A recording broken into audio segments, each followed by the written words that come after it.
can ask me questions or whatever. And my topic was about the disproportionate health care for POC. So I'm just gonna show you guys like information, maybe for like 10 minutes, then we can talk for like another 10 minutes, and then that's kind of all I need because I only need 7 minutes of recorded like discussion. So I'll just do that. So basically, I don't know if you guys know, but the current COVID-19 vaccines, there's two main ones, which are Pfizer and Moderna's. And I've heard of Johnson & Johnson. I don't think they've come out with their vaccine yet. I don't know, but this was updated in January. So those are the two main vaccines. There's obviously other ones that are in trials right now, clinical trials. But yeah, this is according to CDC, these are the vaccines that are being distributed out. So this is the article that I sent in the email. It's from time.com, and the title is Black Americans, COVID-19 Vaccine Distrust. So the reason why I'm talking about distrust with Black Americans instead of just POC as generalizations is because they obviously there's a larger percentage for Black Americans, and there's like this disproportionate care in healthcare and medicine compared to Asian Americans and even like Hispanic Americans. So here are some of the statistics. Like Black Americans are the most hesitant to get a vaccine.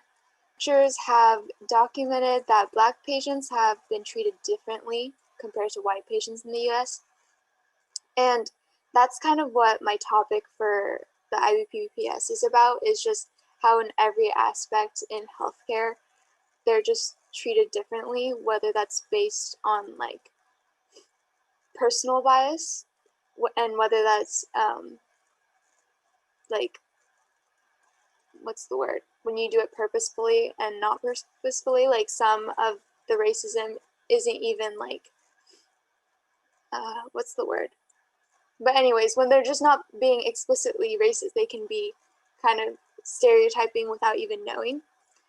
And then there's also healthcare differences just based on the system itself. Like obviously Black Americans, or even just like lower economic status people, which are usually POC, they don't have, for example, health insurance or the ability to pay for healthcare and etc.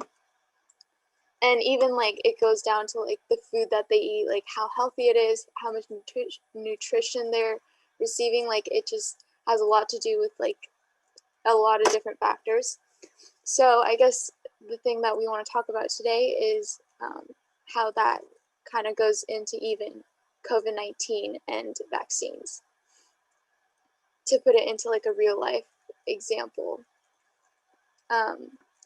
So in the article, it also says geographic priority should be given to communities that are high on CDC's Social Vulnerability Index, which identifies communities most endangered and in need of support during or after disasters. The index utilizes census data that takes into account various socioeconomic, demographic, and housing vulnerabilities. And then this dude says, I don't think it's about prioritizing one community over the other. It's about ensuring inclusivity and ensuring equity across the trials. So this dude's saying like we should give vaccines out to where they need it the most. And according to this article, it's Black communities. So that was really short, but more than like spreading out a ton of statistics and facts, I kind of just wanted to talk about and have like a discussion about like how we can, like, what are your views on vaccines and like disproportionate care, and like how are we going to be able to fix it? So the first question is, what are your views on COVID-19 vaccines? I mean, I felt like, for me personally, even if I could, I probably wouldn't, because I don't know, it just feels too soon. Apparently, like normal vaccines take like multiple years, but they did this one like really fast. Yeah. And Wait, so if you were given a chance to take the vaccine, you wouldn't take it? Well, I don't. I just feel like a bit hesitant to, and like honestly, as long as like you stay, or you just follow like the proper like COVID guidelines, you're not like at a huge risk for it. I mean, I would want to, but like I don't know. I'd probably wait like a little bit longer. I mean, I plan on getting it as soon as like when it's available, but I also have like health issues, so that's definitely like a factor. Um, like I can understand why there's distrust is like historically, and there's been a lot of issues with vaccines specifically, and also just like in the medical field, with like the implicit bias and stuff like that. Yeah, that was the word, implicit bias. Yeah. I was like, what is it? Yeah, I guess my thoughts, I'd probably get as soon as possible. Just having public health as a priority and like my health and like people around me, you know. Yeah, I guess I'd get it pretty soon. I mean, I guess another question that I kind of just thought of that relates more to what I'm trying to ask is, so you or most people agree that the people who should be getting vaccines are the people who need it the most, right? So like the healthcare workers, frontline workers, the elderly because they're at risk, um, people who have certain underlying diseases and conditions, like they should be getting the vaccines first. So I guess the question is, should we bring race into this? Like, should Black people be at a certain advantage to get vaccines because they're more at risk? Because Well, I my mean, no, you can keep going. Sorry. well, I was just gonna say my like topic was basically like, should we bring racial identities or anything regarding race like to determine certain things in like healthcare or whatever? I mean, I think it's kind of one of those things where you can't separate race from it because, like, it is a fact that, like, certain communities based on race are going to be more heavily impacted by it.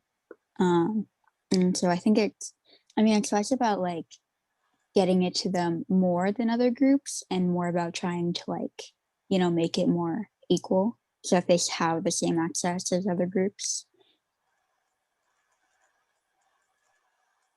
Yeah, like definitely. Even the fact that there's already this distrust between the medical side of things, and then the Black community, they already have a disconnect between like trusting not just like the product itself, but I think a lot of different factors. Like they're gonna be white or non-Black people who are giving out the vaccines. They're non-Black people who are promoting these vaccines. So I think there's already like this automatic disconnect between that. So Yeah, I'd say it's probably like a big priority to have like those communities like familiarized with the like safety or like the value of the vaccine, and like I guess saying that they value their health a lot,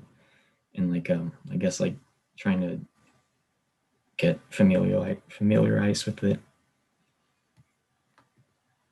Yeah, I agree with Shion. Like, in order to have like that like herd immunity for like the virus to like stop spreading, um, all the communities need to like trust like the CDC and like the drug itself first. So I don't know. Yeah, that has to come first before everything.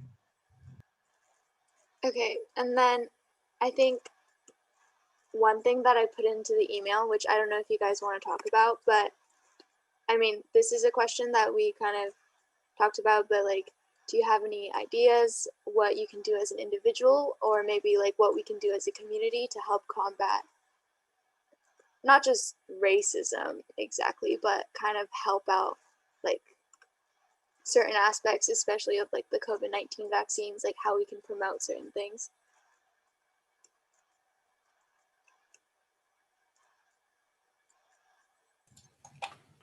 Yeah, I'm not sure because I don't like write public policy and stuff, but I guess, I mean, just vaccine wise, I would just get it.